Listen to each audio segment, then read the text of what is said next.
In the Veterans Park at Las Cruces is the Bataan Death March statue.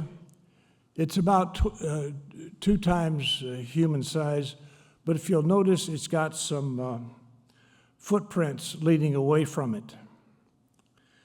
And as you know, the unit from the tank unit, part of the 194th Tank Battalion from Brainerd, and I have to make a comment, the new museum up at Camp Ripley, which will have a lot of the Brainerd information in it, is there. But when this statue was put together, they decided to get the footprints of survivors of the Bataan Death March. They came to Minnesota, and on this graphic that's standing by the walkway, there are 2 people on that from Minnesota. They actually came up and got the footprints of Minnesotans to embed in that walkway. Number 29, Walter Straka, and number 30, Henry Peck. Steve Anderson and I have gone up to Brainerd in April to celebrate their surrender of Bataan. But anyway, I invite any of you that go down to Las Cruces to go to Veterans Park, find that statue, and find those 2 footprints of the Minnesotans that were embedded there.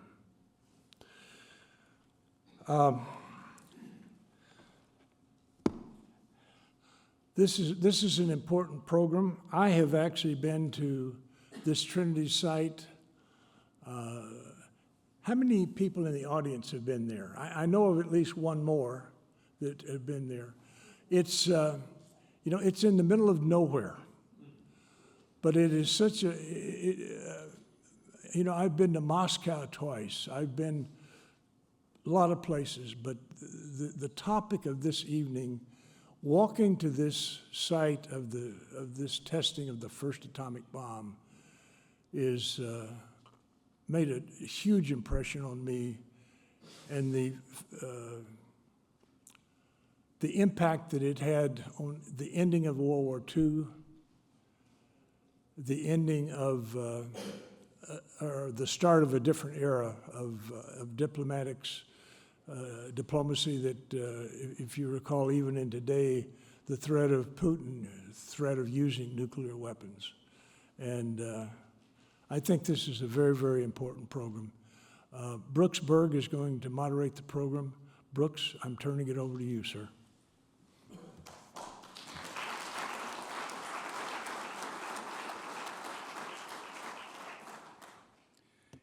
Yeah, and thank you, Don, for that introduction. And it is an important program, and thanks for bringing all these world-class authors to us, Don. And you found another one in Jim ECKLES. I got to know Jim a little bit at lunch today and a little bit a few minutes ago. And Jim, it's a pleasure to meet you. Jim is the foremost world expert at the Trinity site. His bio is very short, which I think is classically misrepresenting your expertise, if I can say that. I want to get you up here really fast, so I'm not even going to read this, okay?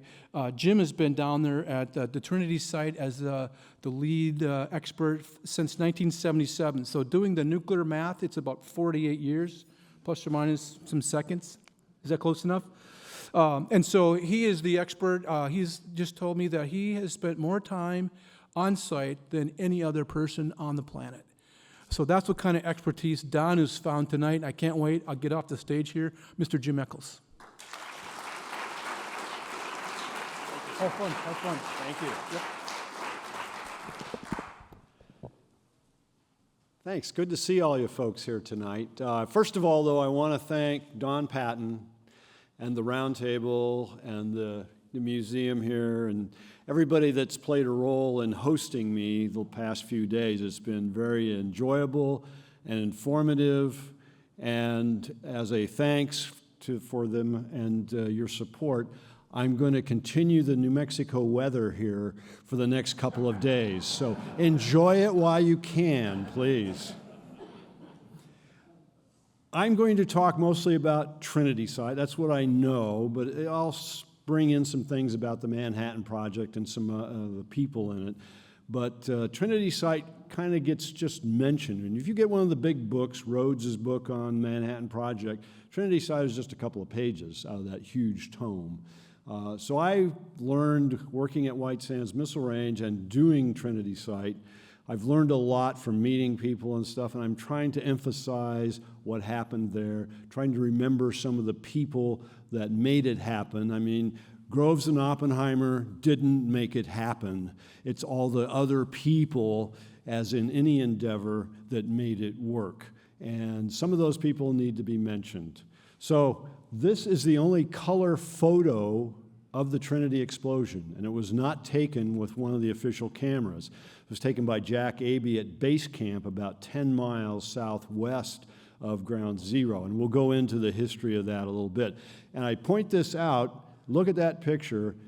On the internet, which is so full of misinformation, sometimes you will see people posting pictures of atomic bomb explosions, hydrogen bomb explosions, claiming it's the Trinity site explosion. And it's pretty easy to disqualify them. A lot of those pictures are nice, full-color images. Also, they're taken in broad daylight, not in the early morning hours. And so you can disqualify all those fake photos, fake news. Now, I told you I've been doing this a long time and whatnot, but there's another reason you might want to listen to me. I am the only guy talking about Trinity site that you'll probably ever meet who's actually been in Playboy magazine at Trinity site. So back in 1979, I took a Japanese photojournalist to the site so that he could take pictures and learn about it. And then he wrote a story, and he sent me a copy of the magazine, the 1980 edition, December. And there I am unlocking the gate at Ground Zero. So, okay, why is there a Trinity site? It's because there were two designs. Los Alamos was planning, of course, to build a bomb, and their main thrust was to use uranium.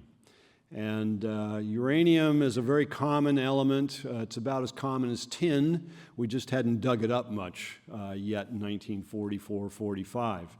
And so they knew that they could build a bomb using uranium, and you'll see there that it would take about 140 pounds of uranium, and simply taking one cup-shaped piece of uranium and shoot it down a cannon tube at supersonic speed to impact this column of uranium down there. And this is all based on a very simple principle, that these radioactive elements, that if you compress them and get the atoms closer and closer together, that if you can get neutrons spitting out of the core of these atoms, those neutrons will go out, and if the atoms are close together, they will find other atoms and split them.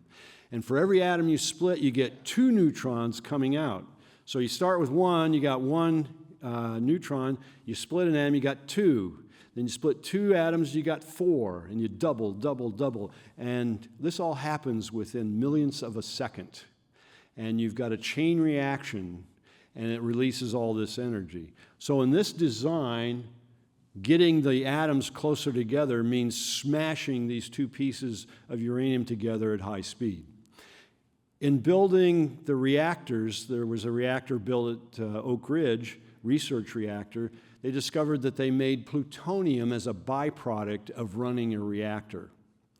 And they found out that it will fission as well.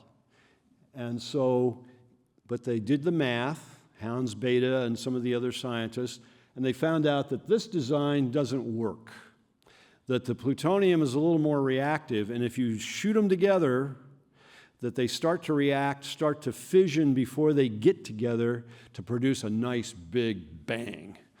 You get more of a dirty bomb. You get some explosion, but you get a lot of radiation. And these guys were looking for a big bang. The military leaders, the politicians, that's what they understood. That's what World War II was about, a big bang. And so they had to come up with a different way of compressing the plutonium to get it into a critical mass and start it. So they came up with this implosion design, and the center there is the plutonium, and it was this size. That's all the bigger it was. It weighed 13.5 pounds. So out of this, compressing it with 5,000 pounds of high explosives, smashing this down to the size of a golf ball, get chain reaction, and you get a 22,000 tons of yield out of that. A big, big bang. And only 20% of it actually fissions, because it starts to fly apart. Those atoms get further apart, and the fission ends. It's self-defeating. And because of this design, the explosives are set in 32 lenses. There are 32 chunks of explosives in there surrounding the plutonium core. And the trick was, can we get all 32 to explode at the exact same time to compress this to the size of a golf ball? And they decided they needed to test that. That engineering, that designing detonators and all that stuff that went along with this had to be tested. So Oppenheimer and crew convinced Groves that they needed to do that test, and so that's the bomb that's tested at Trinity site. Now, you've seen pictures of the classic explosion pictures at Trinity site. And I've been doing this a long time, and frankly, I get tired of some of the standard chronology and whatnot. So I'll probably jump around a little bit and show you some different things. So my favorite picture of the test is this one at 2 to 3 seconds after detonation. And what makes it interesting is that the other stuff that's going on in the picture, like these puffs of smoke out here and these lines in the picture, when I first saw those, I go, what's going on? And they explained to me that the big puffs of smoke are barrage balloons being vaporized. They're turning to smoke. And these lines are the steel cables anchoring the barrage balloons in place. They are being vaporized as well because of the intense radiation coming out of the explosion. So here's a picture of the barrage balloons, both of them. And this is another picture at 5 seconds, same thing happening. And what these guys were trying to do, and Bob Wilson was the head of this group, his job was trying to take or find data on what was happening during the very beginning of that chain reaction. What was happening in the first 10 nanoseconds? Now, do you know what a nanosecond is? That's a billionth of a second. That's with a B. We're talking, and I often say when I sign books, I say, the Trinity site where the world changed in the blink of an eye. Well, that's a lie. That's too slow. It was much faster than that. So the idea here with the balloons was to suspend instrumentation on a cable between the balloons and try to capture information coming out of the bomb on the tower during that time frame. That experiment failed. And I should point out that a lot of the instrumentation, everything that was happening out on the test bed, was invented by the scientists, the engineers at Los Alamos, because this had never been done before. How do you collect data of a nuclear test? And so this is a big experiment, a scientific experiment, as well as a test of a weapon. Bruno Rossi, one of the guys that followed Enrico Fermi from Italy to the United States, came up with a method on how to actually capture that data. And he put an ionization chamber actually right beside the bomb on the tower. And when the gamma radiation comes off as it starts to react inside the core and you get radiation starting to spew out, the gamma radiation passes through the gas in the ionization chamber. It creates an electrical charge that then passes down a wire and Rossi figured out how to get it down the wire and underground and over to North 1000 before the bomb just exploded or destroyed everything. And he couldn't use an amplifier because that's slowing the signal down. The bomb would have destroyed the amplifier and it never would have reached its end game. Anyway, it succeeded, and Rossi gets credit for that. A guy you've never heard of course. This is Bob Wilson on the left when he and Ken Bainbridge visited Trinity site years ago with the Smithsonian. I got to escort him out there. Wilson's kind of my hero. Bainbridge was the test director. He was responsible for all the experiments, the buildup at Trinity site, and making sure that all took place. Oppenheimer wasn't down there doing that. Groves wasn't down there. They visited, but then they left. Wilson, directing those experiments, went on later to run the first director of the Fermi Lab in Illinois.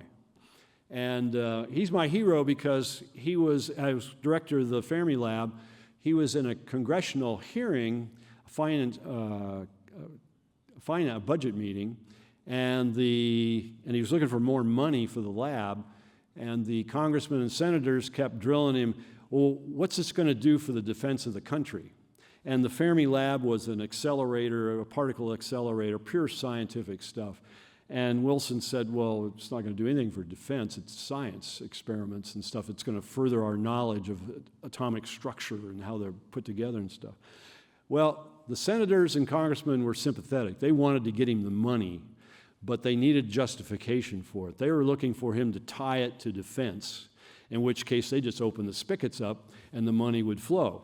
But he refused to do that because he said it's for science. Finally, he said, after they asked him again, he said, sir, it has nothing to do with the defense of the country, but it's one of those things that makes the country worth defending. And I thought, oh boy, and I use that for national parks, museums.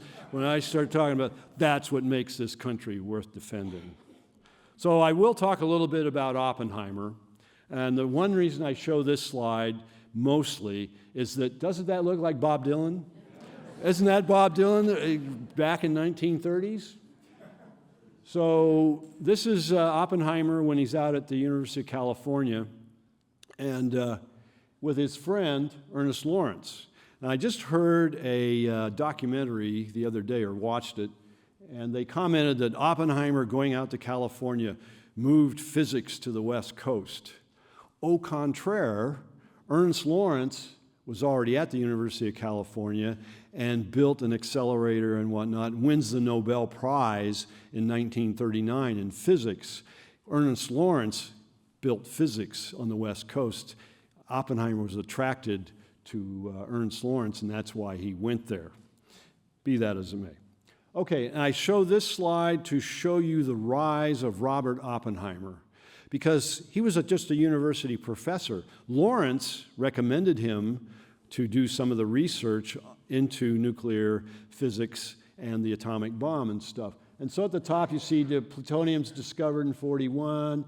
You've got Oppenheimer joining the team in October of 41 to review the British research on an atomic bomb. So October 41, 42, FDR authorizes the bomb. And then Oppenheimer works his way through committees, and he organizes data and stuff in these committees. And he's just a guy on the committee. By October 1942, he's running Los Alamos. That is an amazing feat, an amazing rise, obviously based on his talents and what he could do with understanding. And if you've seen the Oppenheimer movie, how many of you have seen the Oppenheimer movie? I'm not sure that charisma that he had, that ability to summarize and regurgitate what's going on, comes through very well in the movie. Because not only did he do this, but he's the guy that went out then and recruited many of those scientists to come and work at Los Alamos. Now, Groves, on the other hand, was a general. He commanded people. Oppenheimer, there's one of the guys, the scientist, talks about Oppenheimer inspired people, Groves commanded people. On the other hand, I don't think Groves gets quite enough credit for hiring Oppenheimer. The security people came to Groves and said that Oppenheimer was basically a communist. A lot of his associates were communists. And Groves stood up to him and said, "Go fish, he's my guy." And he was the guy. That's pretty amazing. And this is Groves with Jim Chadwick. And Chadwick, it's interesting, he's the guy that discovered neutrons in the early 1930s, which makes fission possible. So that's what triggered scientists to start looking at the possibility of splitting atoms, and the Germans came up with the idea of fission and stuff. By the way, Groves, being a bureaucratic military guy, wouldn't let Chadwick go to Hanford to look at the reactor there that they were running because he's British. It was part of his compartmentalization and stuff. So anyway, that's too bad for Chadwick. If you want to know about Groves and Oppenheimer, I kind of would recommend this book, The General and the Genius, by this guy, Jim Konetka. I took these pictures of him at North 10,000 at Trinity site. There are two of these camera bunkers left at Trinity site, one at North and one at West 10,000 yards. And they're some of the few artifacts left on site. And Jim I'll talk about him later, he's one of the guys that joins me at Ground Zero to answer questions from people. Now, if there was a guy that knew how to handle Groves, it was Lieutenant Bush here, seen on his horse, Honesty. He was an MP, and he was the head of security at Trinity site, also the camp commander at Trinity site. And one of the guys that was stationed, one of the soldiers stationed at Trinity site, just a young private, related this story that he was sitting in the day room when Groves was there visiting Bush, and they were going over details. And Groves came out of the office, Bush's office, and saw this young private and a couple of other soldiers sitting in the day room, just relaxing. And Groves barked at Bush. He said, "I want everybody working 7 days a week, every day, until we get this done," and stormed out of the building. And Bush, of course, saluted and said, "Yes, sir." And then he told the guys afterwards, "Don't worry, I will make sure that you get every seventh day off. And we'll make sure that." And they loved Bush. Bush, his MPs were out there. They had to guard all the accesses to the site and whatnot. He ran them on 12-hour shifts, and he ran them they would change every week. They would do 12 hours a days, 12 hours of nights, and then they would do another week of support activities. He didn't let them get bored. He made sure that there was variety, and they got to do a lot of different things. Now, this is the South 10,000 bunker, 10,000 yards. This is the control bunker. It does not have a camera station, and this is where they threw the switch that triggers the timing mechanism that turned on all the instrumentation out there and also triggers the bomb. This is where Oppenheimer watched from. And I put it up there because I want to illustrate what Bush did at South 10,000. Of course, he's the head of security. He's there as well. So these guys afterwards were asked to write up their impressions of the test and what they saw. And Bush wrote that he elected to be outside the bunker. And he was off to the side, and he got down on his haunches and put his hands over his head, facing away from Ground Zero, with his eyes closed, curled up kind of like that. And he could hear the countdown. And he said the explosion takes place. Of course, he can't hear anything, but the bright light, the white light was so intense, he said that it hurt his eyes. And so he wasn't sure they were closed. He reached up and touched his eyelids to make sure that his eyes were closed. And then after it dimmed a little bit, he stood up and looked back at Ground Zero. A few seconds later, the shockwave came and knocked him on his butt. But he was unhurt.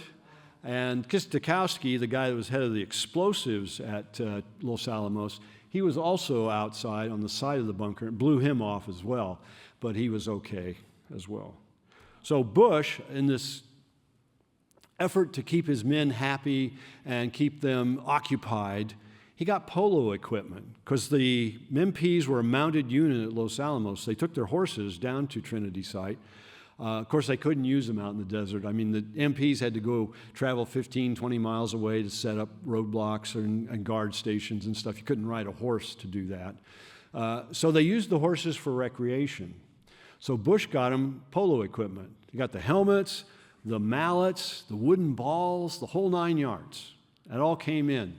Unfortunately, they were trying to play on a corral area, sandy area, and of course these guys had no skill. So they abandoned the balls and the mallets. Instead, they got brooms, and they cut the whisk off the brooms, and they used their volleyball to hit the volleyball around and played polo. So I'd written about this, and I got a call from Polo magazine in late, 2000. And I'd never heard that there was a Polo magazine. Do you guys know of a Polo magazine? I mean, that's kind of esoteric, I would say.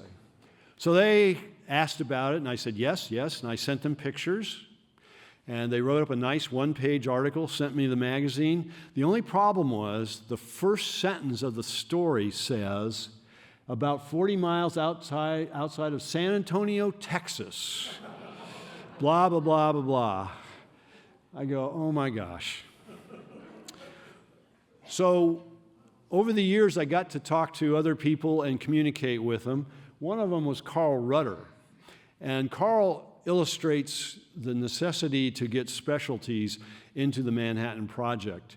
He was an electrical engineer, not an engineer, electrician with the TVA, the Tennessee Valley Authority.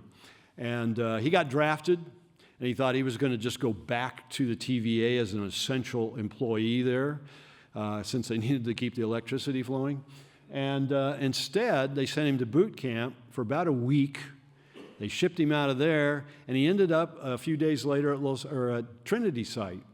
And there he was in charge of the generators. There's no hard power there, keeping the generators running all the time, water pumps, all kinds of stuff, electrical, that he was responsible. And it was a one-man show. So he called himself the East Jesus and Socorro Light and Water Company. And he got to be friends with another guy, a draftee, who came into the Army as a guard and then ended up being, because he had some fire experience as a civilian, working on fire departments, and ended up in at Trinity site. And he was the fire chief at Trinity site, another one-man job, because there's nobody else. This is Marvin Davis. I got to meet Marvin several times. He came to Trinity site. He was from a small town in Illinois, and he was an MP, and I got a lot of information about the MPs from him, how they operated. Again, doing other tasks. Here he is posing with their horses, but he drove the water truck into Socorro every day to fill it up with water, potable water. The water in the wells at Trinity site base camp was unusable. I mean, they use it on roads and stuff, but you couldn't shower in it, you couldn't use it in the bathroom, you couldn't use it at all. So they brought in potable water and put it in a big tank. So this is base camp, 10 miles from ground zero. Of course, to set up Trinity site, you've got a rectangle of real estate. You know which way the winds are going to be blowing, from the west-southwest. So ground zero gets set up on the eastern edge of your rectangle, and then you start putting instrumentation in an arc, a semicircle around ground zero, and then you put base camp, where people are going to live and sleep and stuff, upwind, so that there's no danger of fallout or anything to them. So these are temporary buildings, CCC buildings, from the 30s that are brought in. There's some hutments and stuff. And this is on the Dave McDonald Ranch. Dave and Ross McDonald, brothers, had a ranch, and this was headquarters. So you can see Dave's house, Ross's house is off to the side of this photo. And this shed held the generators that Rudder had to keep running to keep everything lit and whatnot on the site. There was also a motor pool there. And they made a lot of preparations for the test. And this is one of the things I wanted to talk about. In some of the books you'll read, you'll see talk of, well, they didn't know what was going to happen, and it's going to ignite the atmosphere, blah, blah, blah, blah, blah. Well, actually, they knew a lot. For instance, You see goggles here, welding goggles. Everybody that was out at the site was either given welding goggles or smoked glass and cardboard and stuff to make sure that when that bright flash of light took place, they were not going to be blinded. They knew that was going to happen. They also knew there was going to be a big shock wave and stuff. So the missile range hired a historian to do some work on base camp. And in his introduction to it, he says, well, typical military camp, it's set up with streets and buildings on the cardinal compass points. Well, I was out there once at the site years ago, and this is what it looks like now, some of it. And I'm standing on one of these building foundations, one of those long barracks buildings, and I'm looking up the edge of it in a straight line. I'm going, that's not north, that's northeast. And I'm going, north's way over here. So I go home and I get on Google Maps, and of course these foundations are visible on the satellite images, and you can draw lines on Google Maps, and I draw a line from the back corner of one of these buildings and just keep extending it in a straight line, and guess where it ends up? Ground zero. So these guys were taking these buildings that have these small surface areas on these ends and minimizing the impact of the shock wave by making sure that the wide areas are not facing ground zero. Another example of these guys thinking ahead, being prepared. Another aspect of being prepared was a calibration shot on May 7th where 100 tons of TNT were stacked on this 20-foot platform and exploded. And the idea was to test instrumentation, test their timing system to make sure that everything was going to work, because they couldn't afford to have a camera turn on too soon that was running at several thousand frames a second, because the film would run out in just a couple of seconds. They couldn't, of course, have it turn on too late, because then they'd miss the explosion. So this test let them fine-tune the whole system for detonating the bomb. Now, we keep learning stuff. I mean, you see pictures and you don't think anything about what's going on in them, but then somebody asks a question, and you go, well, I'm not sure about that. And this is one of those. At first, I was asked, are these guys getting the plutonium core out of the car, or are they putting it in the car? I'm going, I don't know. So we start digging around, and we see Herb Lair here. He's bringing the plutonium core into the George McDonald Ranch house. George was brother to Dave and Ross, about 10 miles away. And you can see that Herb has got the core in a little box carrying in his arm, because it only weighs 13.5 pounds. So what's happening here is the plug. So they take the core into the ranch house. They created a clean room in the bedroom, one of the bedrooms, and they assembled the core. It came down in 2 hemispheres, put it together in there, and then they inserted that into what they called a plug. It was a column of uranium, kind of like a Coke can, big Coke can, in there, and that's what was slid into the center of the bomb then over at ground zero.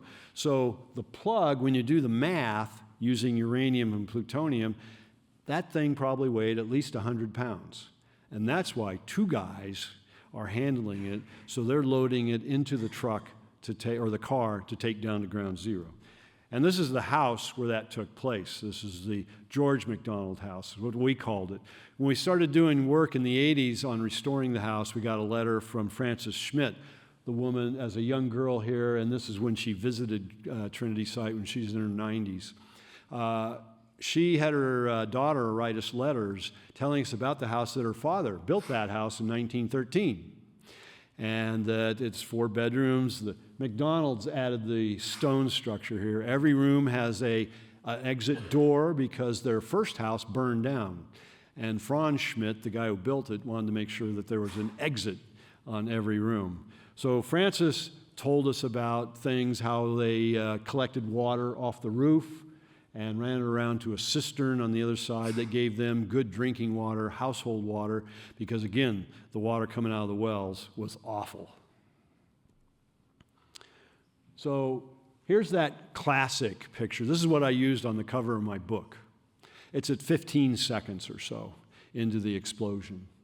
And that picture was taken by Berlin Brixner at North 10,000. The camera box that I showed you with Jim Konetka in front of it, Berlin was up there. He had a whole slew of cameras. But the main cameras were two 35-millimeter Mitchell motion picture cameras. These were the same cameras that were used in the late 30s by Hollywood. Gone with the Wind, Wizard of Oz used Mitchell 35-millimeter cameras when they were filming.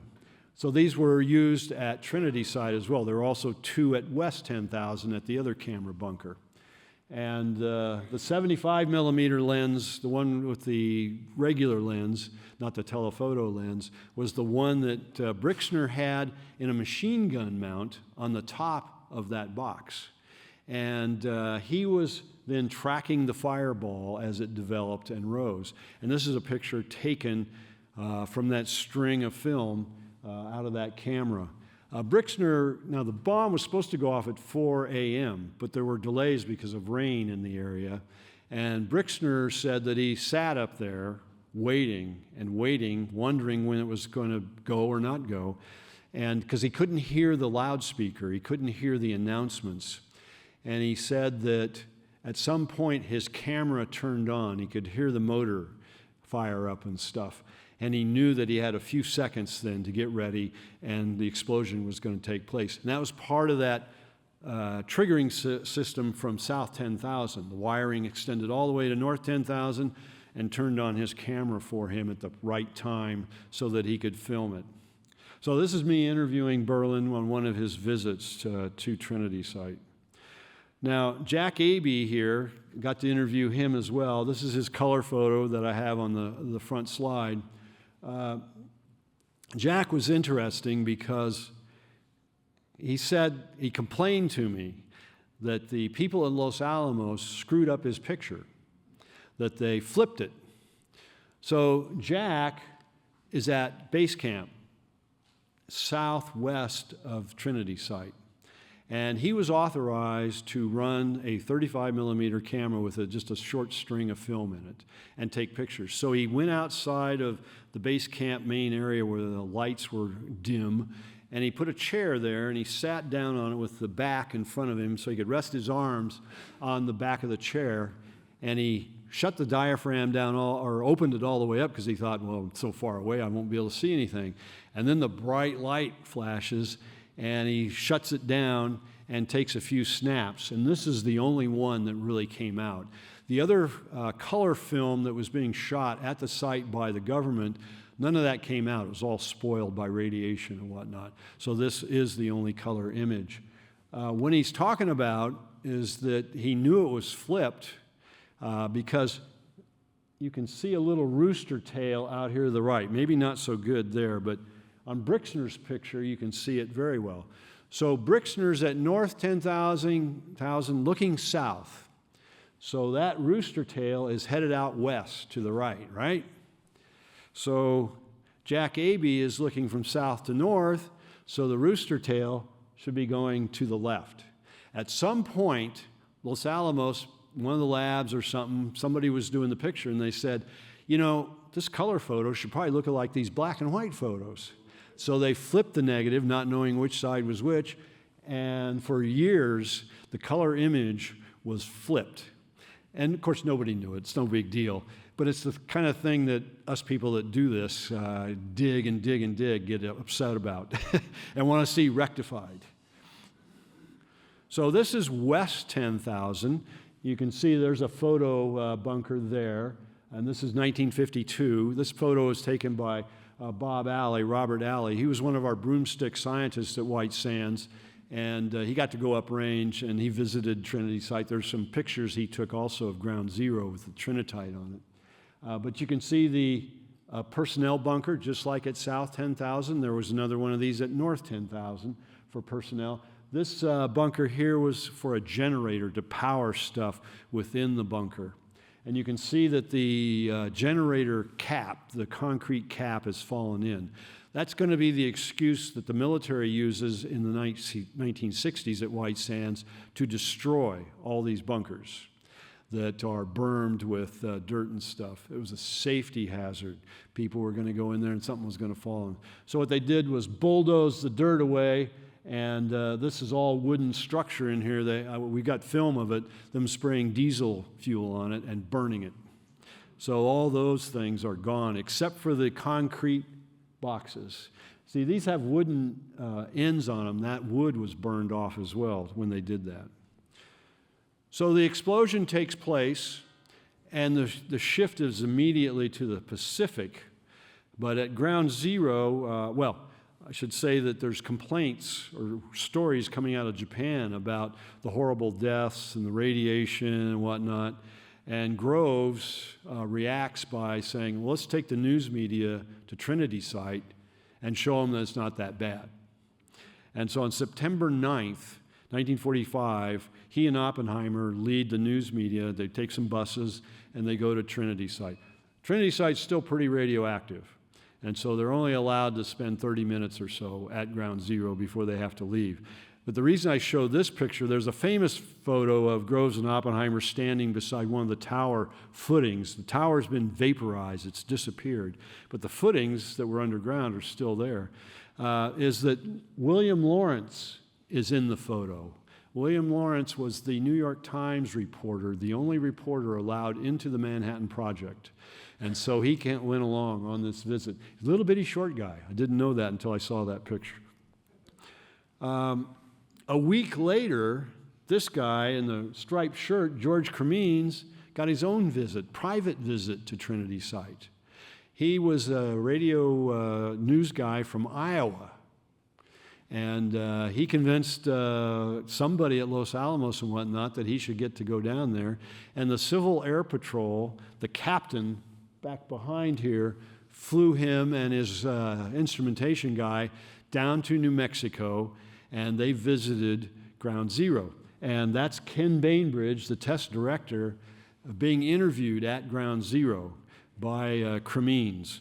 And George is a great guy. I got to take him out, and he donated his pictures and stuff to us, and that's why I have these. And George, this is him collecting samples of trinitite, the glass, at the site. And you can see chunks of it all around. He's probably the first tourist to pick up trinitite and take it from the site. It got him a letter from Bainbridge later warning him about the radiation effects and not to put it next to his skin and let people play with it and whatnot. It was a lot hotter in those days than it is now. This is a photo of that captain that flew him down, but now Captain Bush, camp commander, and his medic and one of his MPs who were escorting Cremines at the site. You can see that they're parked on very smooth stuff here. That is trinitite, that's glass. And it's very smooth like that because they're probably on the old asphalt road that went right up to Ground Zero. So we need to talk a little bit about jumbo. Because of the uncertainty of this explosion, was it going to go or not, and the high cost and whatnot of, and the slowness of making plutonium in a reactor at Hanford, Groves wanted some way to contain a failure. If the high explosives were certainly going to explode, but whether you got an atomic explosion, a nuclear explosion or not, remained to be seen. So he had them design jumbo. This container is 214 tons. It was manufactured in Ohio, Baberton, Ohio, and moved to Ground Zero. And the idea was to put the bomb in here and explode it. And if it fizzled, that this thing would contain the 5,000-pound explosion. And the walls of it, the basic thermos shape here is 6 inches thick, steel, rolled steel. And then this black stuff here are bands of additional steel, 9 inches thick. Each band is 4 inches or a quarter of an inch thick. They're wrapped around and welded in place. So the maximum thickness is 15 inches in the middle of that thing. So they bring it down to Trinity site, and the scientists hated this idea. It was a problem for assembly. It was a problem for gathering data. It was going to interfere with a lot of the measurements. Plus, they were going to add 214 tons of steel to any fallout that was. So it was not used. It stood on its end in a concrete pad 800 yards from ground zero. The explosion did not damage Jumbo in any way. It just stood there and took it. In 1946, however, the Sandia guys brought down 8 500-pound bombs, put them inside of it, and then managed to blow off both ends of Jumbo. So what you see here is that top end of Jumbo, and this is one of the reasons the scientists would have hated testing the bomb in here. You can see how little the opening is. This is the bomb as it pretty much came down from Los Alamos. You can see it's a good 6 feet tall. It was not going to fit through there. That meant that they were going to have to bring down the bomb in bits and pieces and then get inside Jumbo and assemble it inside. And I'm sure nobody was looking forward to that. So this is what it looked like after the ends were blown off. And you can see that shell 6 inches, and then you can see the banding up here, the 9 inches of banding. This photo I got from a sergeant who was at White Sands, who was an Army marksman, and he got stationed at White Sands, and he's uprange hunting. So he got a picture of himself at Jumbo, and he donated that to us to copy. So this is the bomb, again, on the tower, and this is Norris Bradbury, who replaces Oppenheimer as director of Los Alamos when Oppenheimer leaves. And this is taken in the 1950s. We don't know exactly when, but we think these guys are removing the 9 inches of banding, because it's gone now. And we don't know why or who or where it went or anything. So if anybody ever runs across any information about that, look me up, because we want to know. There are no records of it. So this is Fred Bach, and I got to meet him at Trinity site at one of the open houses. And when I first got to Trinity site and heard people talking about the delivery of the bombs, Nagasaki and Hiroshima, and they were talking about boxcar being used to deliver the Fat Man bomb tested at Trinity site over Nagasaki. I thought they were saying BOX car, because I figured, well, they're talking about a B-29. That's the biggest airplane around. It's like a boxcar. They're using it to transport a payload, et cetera, et cetera. Well, of course, I was wrong, and it was named after Fred Bach. It was his airplane. It was his B-29. And for the drop, he was scheduled to fly his airplane, the boxcar, as a instrumentation aircraft over Nagasaki, or the target area. But Sweeney was the captain tagged to actually fly the bomb. And his airplane, the Great Artiste, hadn't been modified yet to accept and coordinate with the Fat Man bomb. And so they switched. Bach and his crew flew the Great Artiste, and Sweeney and his crew flew boxcar to deliver the bomb. He was a pretty nice guy. I liked him. So we need to talk about this glass, this trinitite that was formed in the explosion. When I got there in '77, the standard explanation was that the fireball, and you've seen that in some of the pictures, hovered over the sand, the crater floor, long enough to melt the sand and turn it to glass. Because that's what glass is, it's melted sand.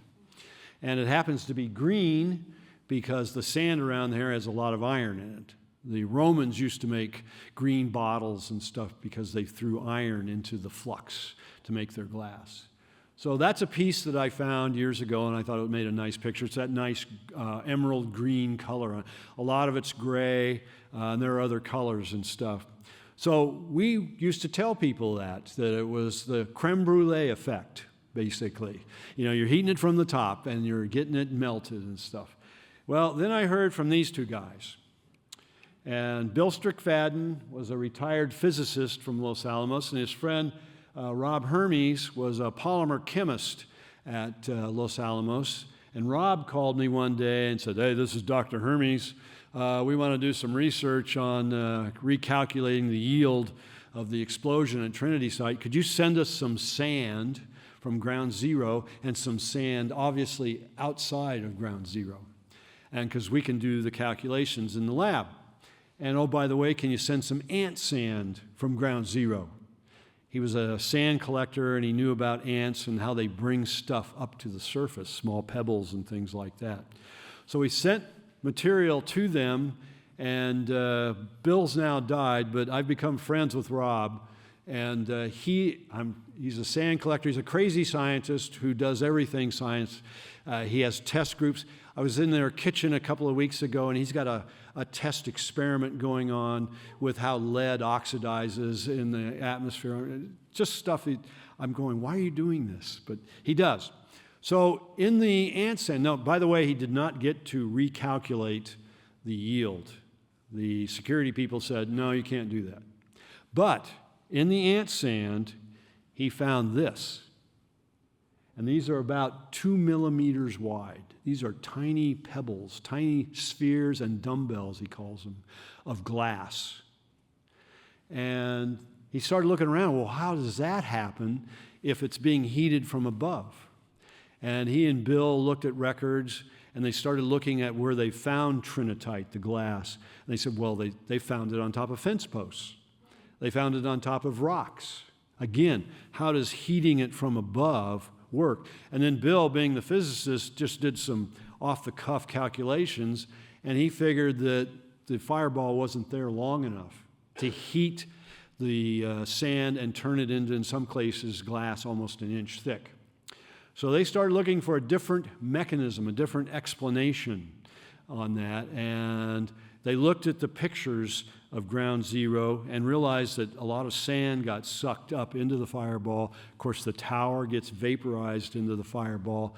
And the explanation is pretty simple, really, is that this material that gets vaporized, of course, goes from a gas back to a liquid, right? And those 3 states of matter.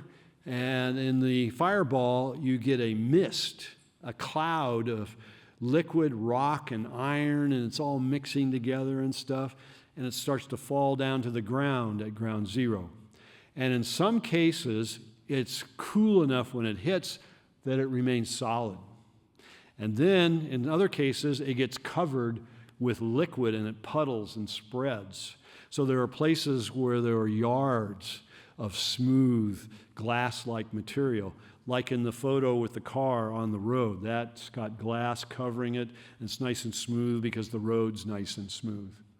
So in this picture, there's red trinitite. Again, the green's caused by iron in the sand. There's red, though. So what causes that? And we've sent pieces, Los Alamos has looked at it in their labs, and it's red because of copper in the glass. And where'd the copper come from? Well, there's copper, a lot of copper here, obviously, but also these copper tubes. This was part of Wilson's and his efforts. They sent signals, and these are big coaxial cables, essentially.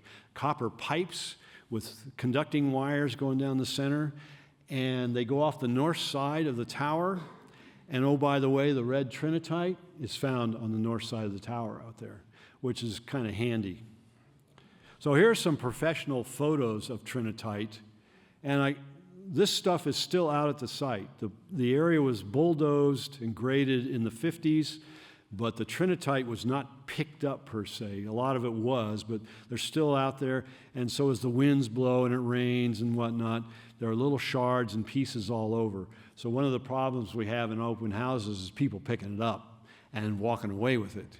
So there's actually a sign there, I don't know if you saw it, that I came up with. Removal of trinitite is a theft of government property, yada, yada. People have made a joke of that, and you can now buy reproductions of that sign on eBay and stuff. So these photos, Rob sent stuff to this guy who's a professional photographer, a microscopic photographer. This photo is the backside, the bottom side of a piece of trinitite. Smooth on the other side. This is what the bottom looks like when small beads and other things of trinitite or glass are covered with a liquid, and it just melds into it. These are those beads professionally photographed. This is red trinitite professionally photographed. So this is what ground zero looked like about 28 hours after the explosion. This is where the tower stood, and you've got asphalted areas around it because they wanted to keep the dust down. And what's remarkable is that the asphalt is still visible. The trinitite that's covering it isn't a complete sheet. And off here where the red arrow is, that's where Jumbo was on its pedestal still after the explosion. And you can see the spread of trinitite and burn area that's dark around it for about 400 yards across there. So in 1965, the missile range built a monument, this obelisk, at exact ground zero. This obelisk is sitting between what would have been the four legs to the tower. And it's made of volcanic rock. There's a lava flow just over the mountains east of Trinity Site. And the engineers from White Sands extracted some rock from there and built this obelisk. There's a sign on it about the day and time. And then underneath is a National Park Service sign designated Trinity Site as a National Historic Landmark. One of two on White Sands. There's another one on the south end of White Sands that is Launch Complex 33. That's where the V-2s were launched and is where the United States entered the space age. So the site is still radioactive. There are signs, warning signs on the outer fence. And we tell people that it's not much, that it's a half a millirem per hour of exposure, which is pretty minuscule, and I've got some comparisons to show you that. But some people are just afraid of any kind of radiation. In fact, I've had people, when I tell them that, there's radiation everywhere that's coming down at us from the sun, et cetera, and I had a person ask, well, where can I go to be safe? And I go, well, I don't know of any place in the universe that doesn't have radiation. I'm sorry. But some people, after their visit to Ground Zero, this happened on one of the tour or open houses several years ago, all the cars are gone. And we look out in the parking lot, and there's a pile of shoes. Because somebody has decided they didn't want to take radioactive dust home with them and risk taking it into the house and stuff. Of course, they could have just stomped their feet, but whatever. So this is Ground Zero today, and this is the obelisk marking the tower location. That structure back there is built, and it's over a section of the crater that was not bulldozed. It's protecting an original portion of the crater floor. It's just glass under there, except there's 6 inches of sand on top of it protecting it, so you can't see it.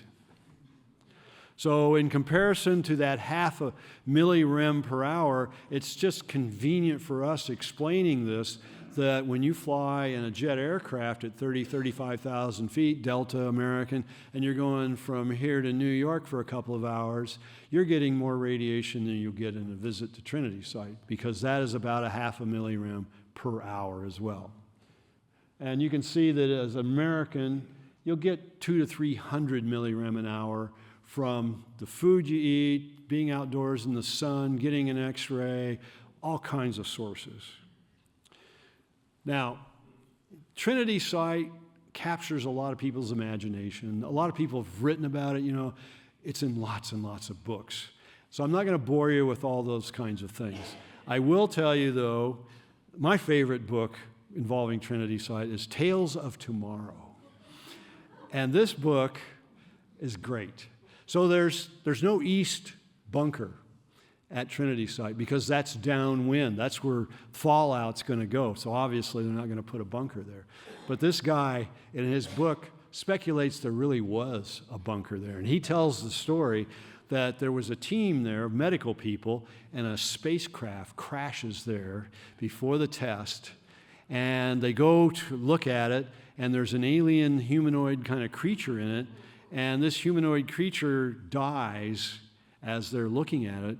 Unbeknownst to them, that creature was infected with a virus that had some group intelligence, and it jumped from that alien to one of the humans. And the rest of the book is about fighting this, figuring out what's going on, because they keep dying and they go crazy and whatnot. And you'll be happy to know that the last two people, they realize what's going on, they've been infected, they walk down to ground zero and sit under the tower for the test. And thus the earth is saved. So that's great stuff. There's lots of them. There's one about a Russian spy who's trying to spoil the test. And he fights through, he's bit by a rattlesnake, he's fighting off the rain and all kinds of stuff, and he gets up in the tower, he's ready to rip the wires off the bomb, and boom, it blows up. So, now, sometimes there are serious books. This book just came out last year by a retired professor in California.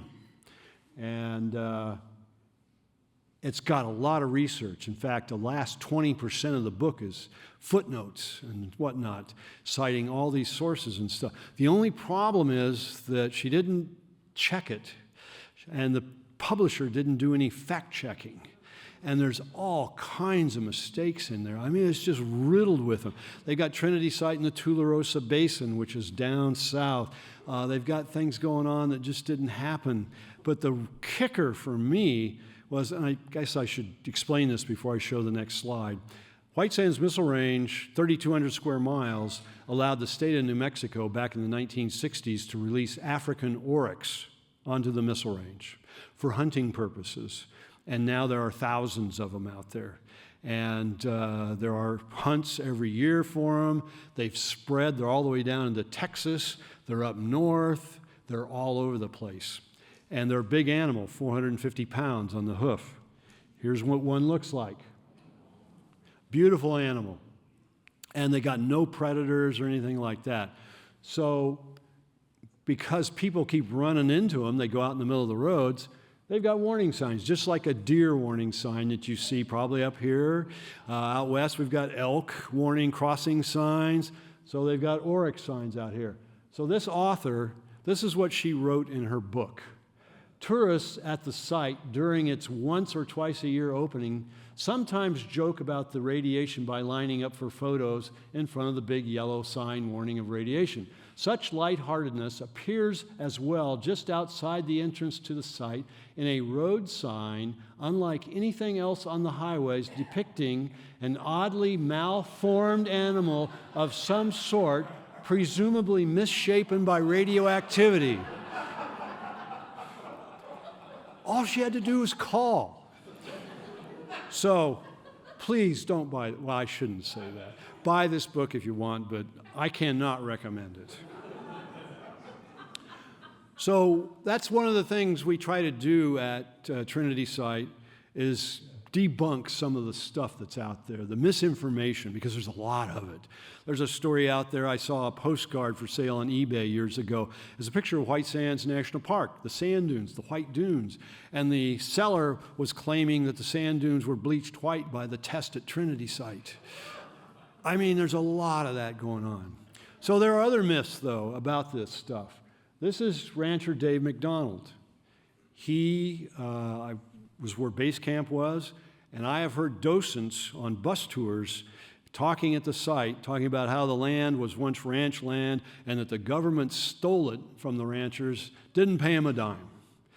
And so Dave McDonald came back to the Trinity site, and this is Debbie Bingham from my office, escorting him down to his ranch and stuff. Later, a couple of years later, he snuck onto his ranch with his niece and was armed and stuff, and he demanded more money.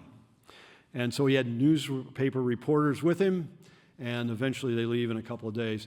That made him fair game for me, I thought, to look up his records, his financial records.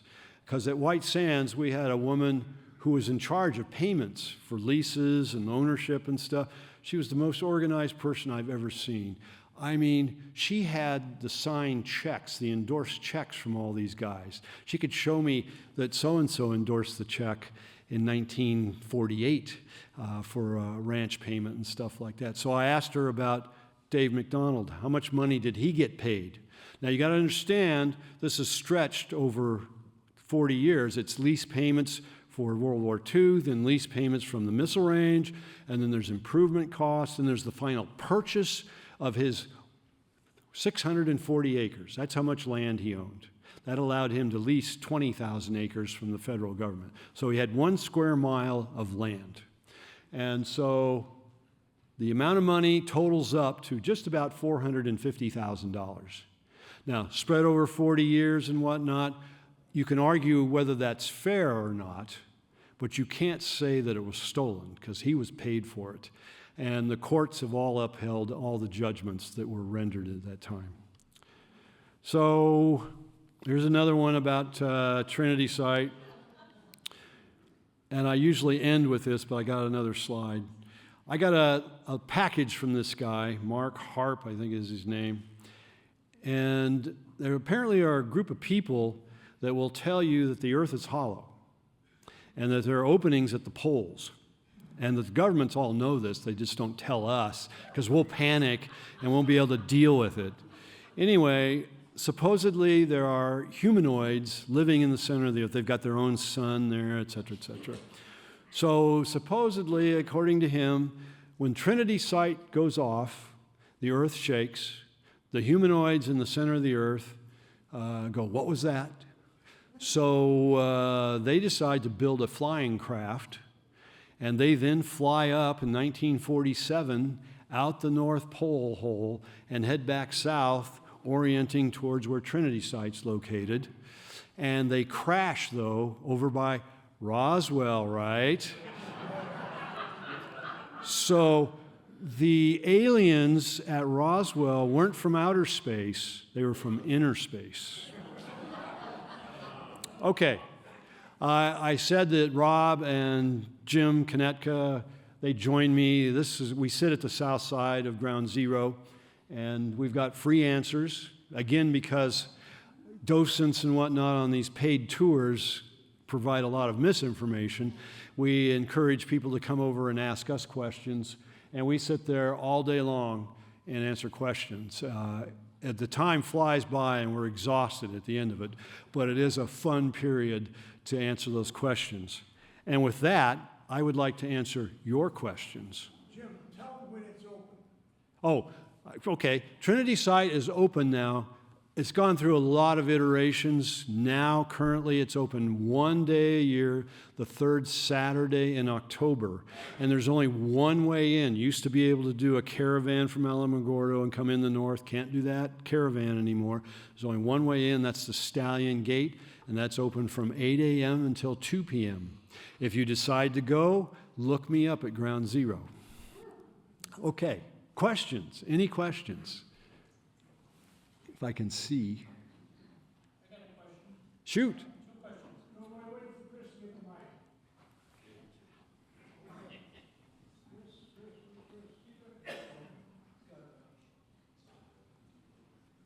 By the way, this picture is taken of me at Los Alamos. They have these life-size statues of Groves and Oppenheimer. Go ahead. Two questions. Where did the name Trinity come from? And then secondly, there's frequently videos showing these wooden structures where a nuclear bomb went off and the houses basically are destroyed. Was that from the first blast or was that from a later test? I'll do the easy one first. The houses being destroyed and stuff, that's Nevada. That's 1950s research on the various tests done at the Nevada test site. So nothing to do with Trinity site. They wanted to do more kinds of testing on effects, but they were under such time constraints to get this done, get it dropped on Japan, get the war over, that they couldn't take the time to look at all the proposals and stuff. They just had, Bainbridge had to cut it off and say, that's it, we're not doing any more. Trinity site, the name of it, the accepted explanation is that Oppenheimer was called, and he recounts this to Groves. Groves asked him that question in a letter, and Oppenheimer answers, so it's in a letter. And Oppenheimer was asked, why don't we give this site a name instead of a code number and stuff? And he said that he had been reading some John Donne poetry, or poetry that reminded him of John Donne. And it reminded him of a line in the poem that was, "Batter my heart, ye three-faced God." the Trinity. And so he said, let's call it Trinity Site. And, but he wasn't real sure. He kind of hedged it a little bit in his explanation, which was a problem for us because that allowed everybody else to say, oh no, it was really this or that or something else. So what you'll find in books published in the last 20 years or so, if you publish a book that has Trinity Site information in it, you got to come up with a new angle. And one of the places that you can find that angle is in the name Trinity Site. So there's one book that I saw that goes on page after page about the name. They bring in Hindu and Buddhist mysticism. They've got Pueblo, Native American Pueblo stuff, and their religious rites, all speculation on that's what he was really talking about when he named it Trinity Site. My office, running the Trinity Site open houses, we got asked that question a lot, and we came up with our own explanation. And we admit right up we're blowing smoke. But the Trinity Site test is the result, the culmination of the work at Hanford, Oak Ridge, and Los Alamos. That's a triad, that's three, that's a trinity. And when we tell that to people, they go, that makes sense.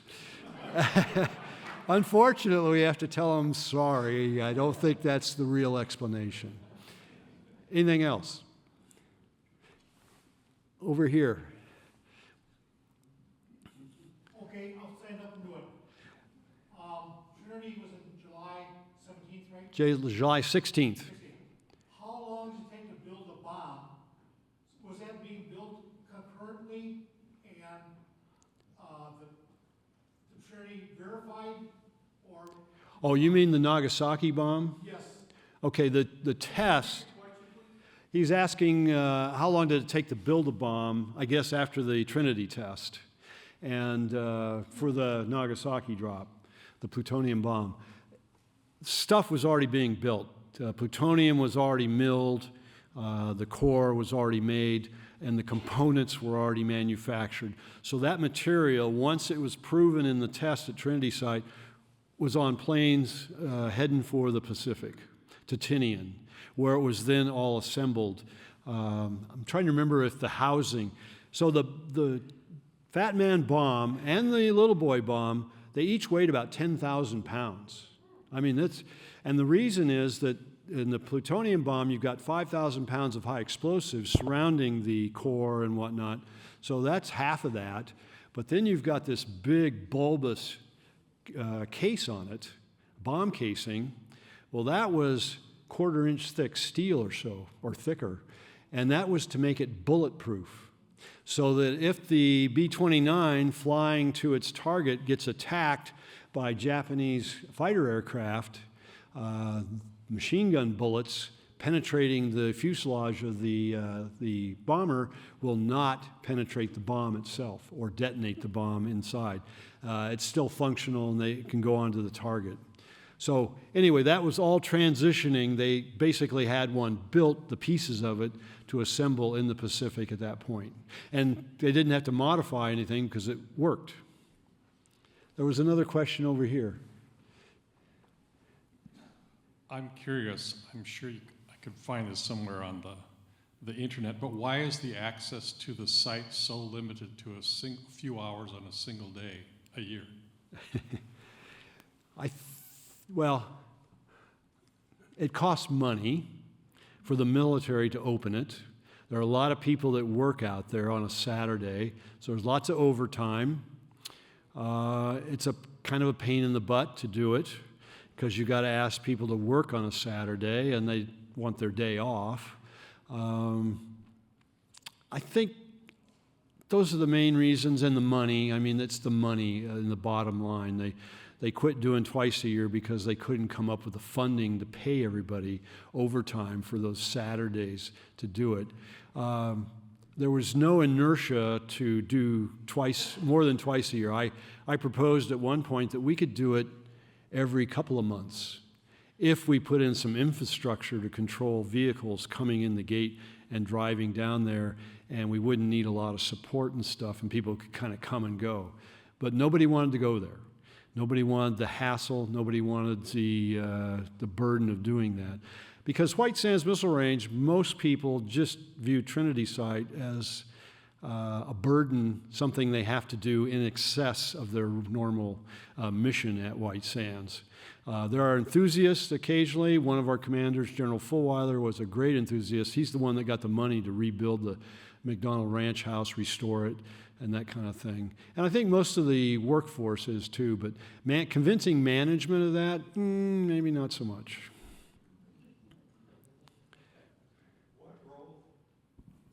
What role did Einstein play in developing of the bomb?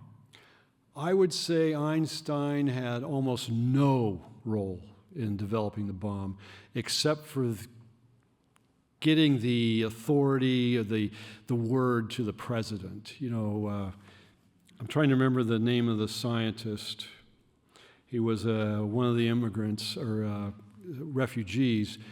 He understood the implications of being able to split the atom, and he understood the implications if Germany got that ability to split the atom, that they could build a bomb. They had the know-how, obviously.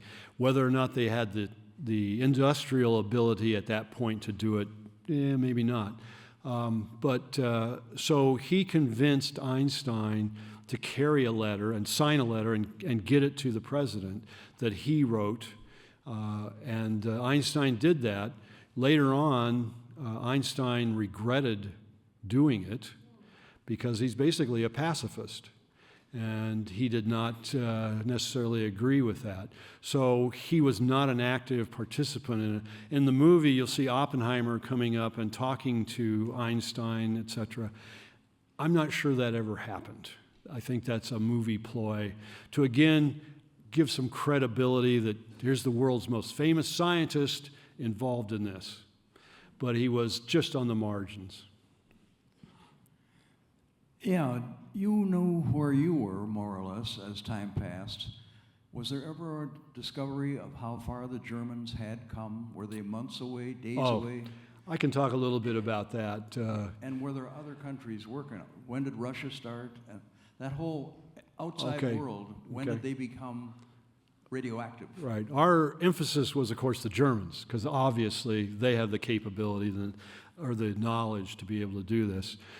They took a wrong turn. And there was the briefing beforehand with Groves and the heavy water and stuff like that. Well, the Germans were trying to build a reactor. I should back up.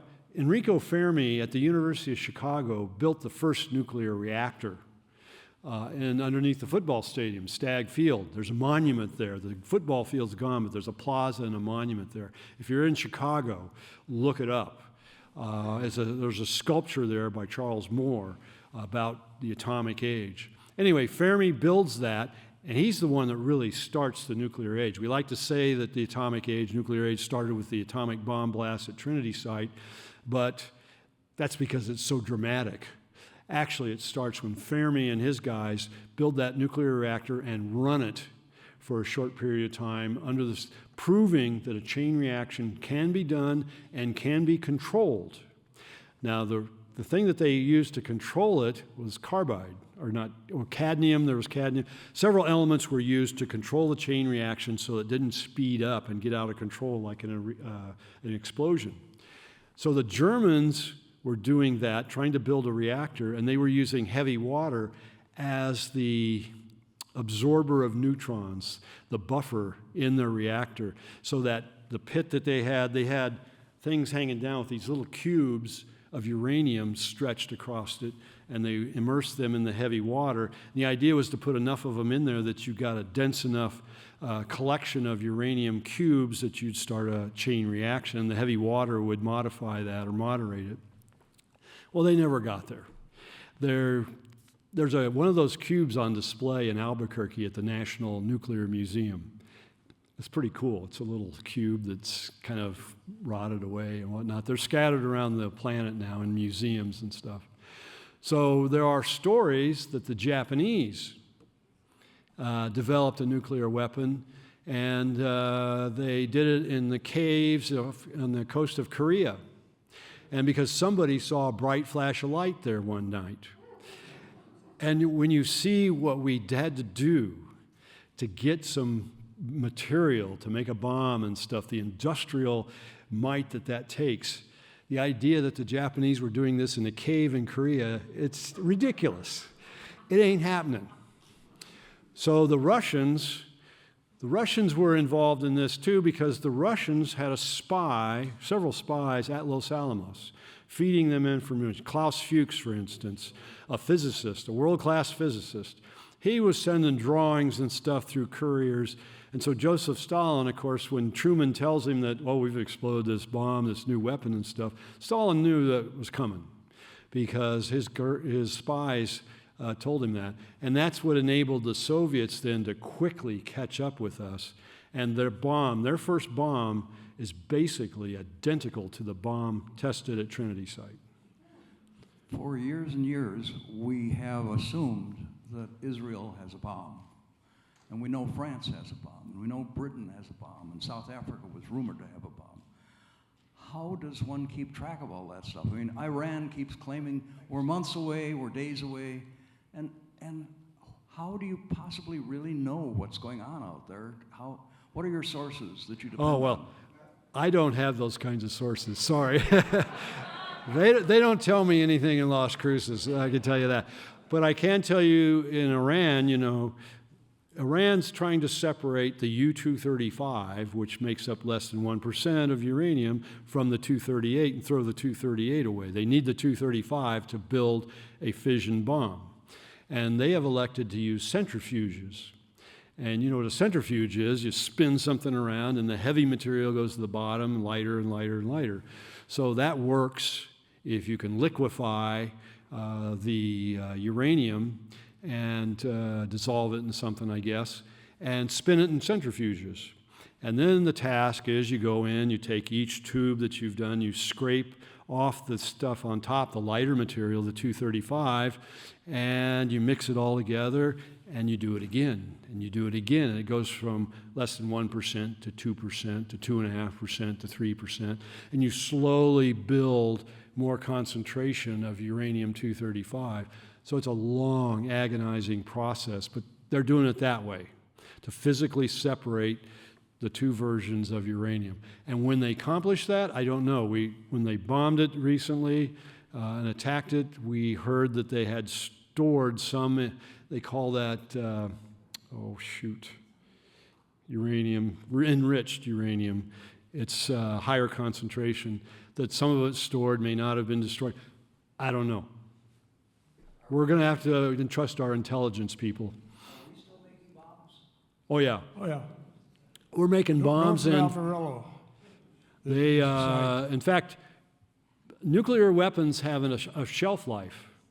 Because they are radioactive materials have a half-life. They're always giving off radiation, seeking a more stable state. And as they do that, they become less useful as a weapon. So the cores to bombs get redone. They'll extract them, rework the plutonium or the uranium or whatever it is in a hydrogen bomb that triggers those things, and rebuild the bomb. Suitcase bomb? There are suitcase bombs, yes. The U.S. Army in Europe during the Soviet Union, we had the capability to go to pre-bored holes in the mountains and put small nukes to collapse tunnels and cave in the sides and passes to keep the Soviet tanks out of Western Europe. Jim, one thing I'd like for you to comment on. One of the early negotiations between FDR and Churchill was to, the British were working on an atomic bomb, following up on your question, but FDR in 42 said, Churchill, we're taking over the atomic bomb, you do your thing. Can you comment to that? I think that was probably a practical solution, because I think the FDR, the administration and those people, the scientists probably advised them that, and the British probably understood it as well, they did not have the capability, the industrial capability at that point, because they needed it for all the other stuff they were doing, trying to keep themselves out of the hands of the Germans. So they couldn't afford to divert these people and resources, finances, all that stuff to go forward on the atomic bomb. So they became our allies in doing that, and that's why they gave us the MAUD report, and a lot of their people came over. They also gave us Klaus Fuchs, the spy at Los Alamos, by the way. He was part of the British team that came over. I have actually been to the German site. It's in a place called Heigerloch. It's south of Stuttgart near Tübingen. If you stand at Heigerloch, you can see the Hohenzollern Castle, but it's very close to Heckingen, Tübingen, south of Stuttgart. But the German, have you been there, Jim, to Heigerloch? No. I've been there twice. If you go to Stuttgart, it's just south. It's worth a visit. It's hard to find, but it is a notable site. Question? How long before it was safe for people to be in the area? I understand, the radiation is probably not good for the people working there. How long did that take? Well, the people, she asked how long it took before it was safe, basically. And you have to understand the radiation. It's coming from someplace. And at Trinity site, it's coming from basically the glass at ground zero. So the people at base camp, the people that were driving up and down the roads and stuff, they were not getting any additional radiation by doing that. Because the radiation on the ground is going straight up in the air, it's not going to affect anybody else around. The air is a great absorber of radiation. So, what's his name? Bush, outside at 6.5 miles or 5.5 miles from ground zero, that bomb, when it goes off, it's emitting neutrons, gamma radiation, particles, all kinds of stuff. And the atmosphere is absorbing most of that. And so he was not in any danger of, say, getting a lot of neutron radiation. Neutron stuff is really bad. You do not want to be exposed to that. The atmosphere eats it up. Gamma stuff goes a lot further, but it spreads out. And again, the atmosphere will absorb that.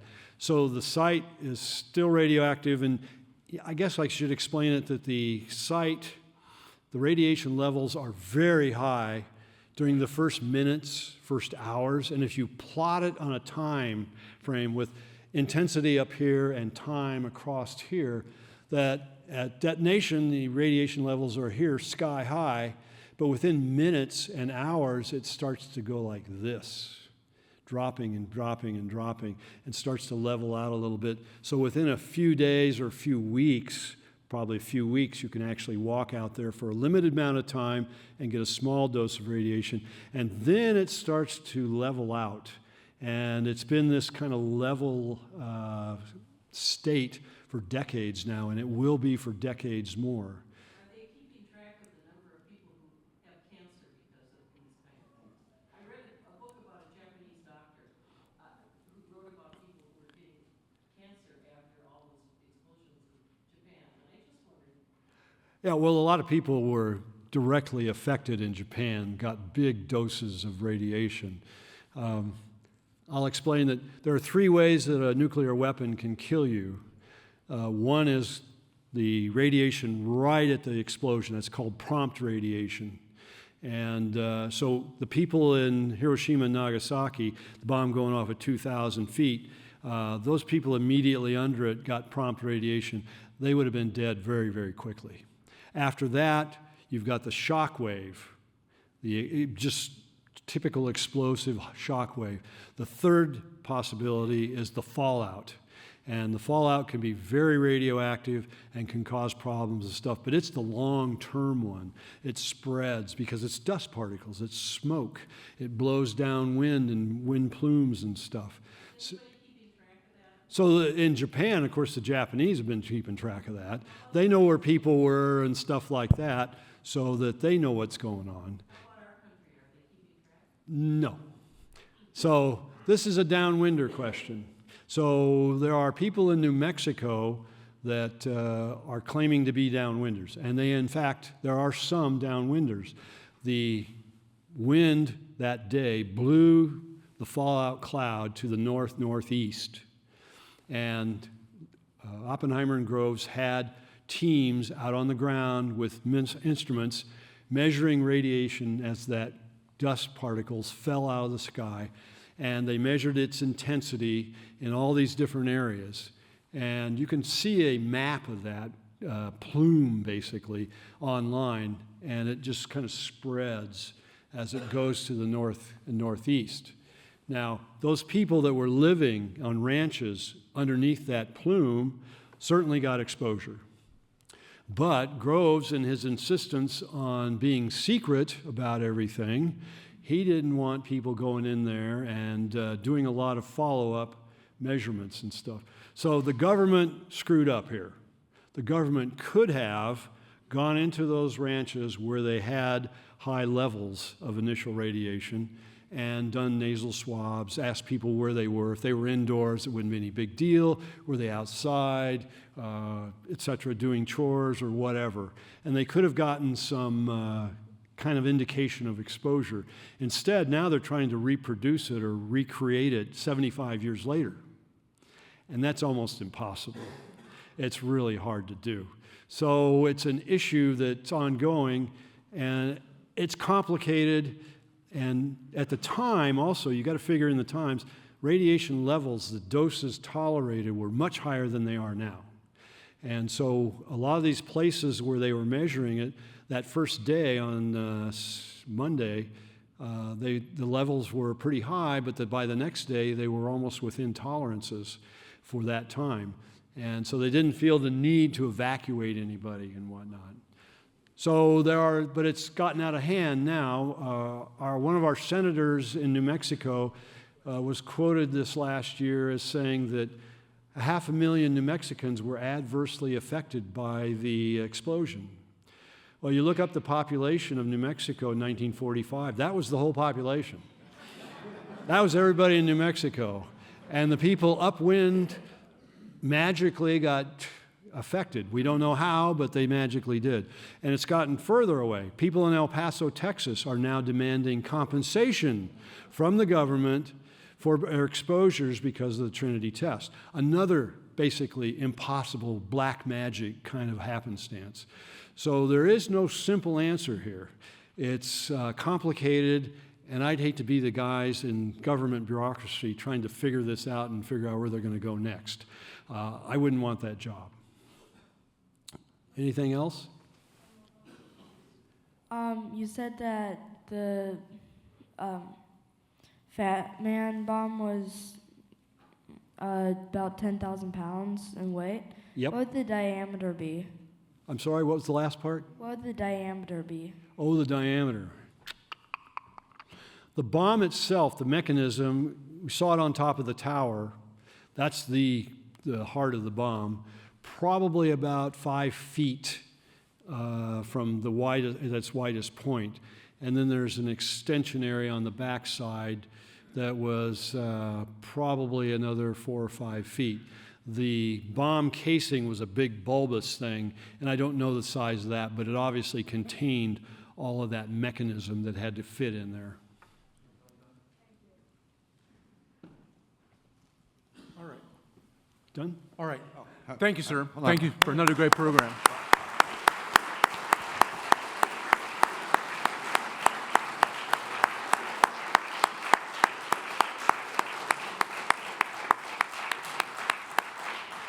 You know, a quality author, you get one question and you get 10-minute answers. So, sir, well done on that.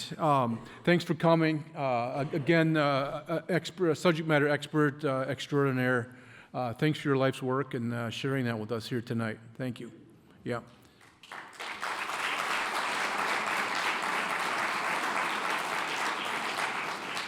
All right, that's a wrap for tonight. Don't forget, October 14th, we're doing it again.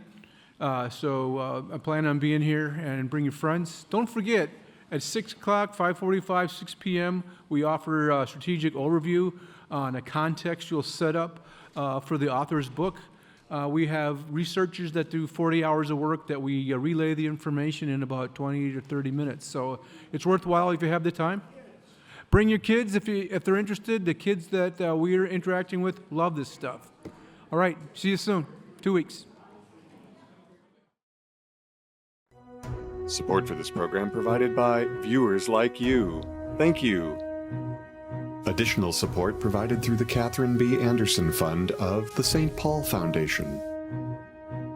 Upcoming roundtable topics can be found at www.mn-ww2roundtable.org. Production services provided by Barrows Productions.